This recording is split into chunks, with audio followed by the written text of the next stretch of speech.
茶道水に到着しました。すごい汚いですね、これ。台風の影響で茶色く、ライク濁っております。サーファーゼロですね、これ。誰も入ってない。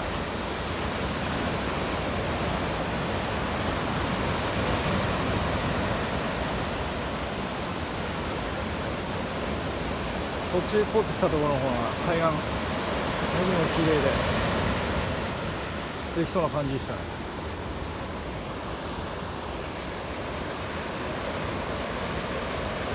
ちょっとこれはゴルフにしたくないですね、これ。ちょっと今日は無理そうです。明日にしたいですね。シャワード水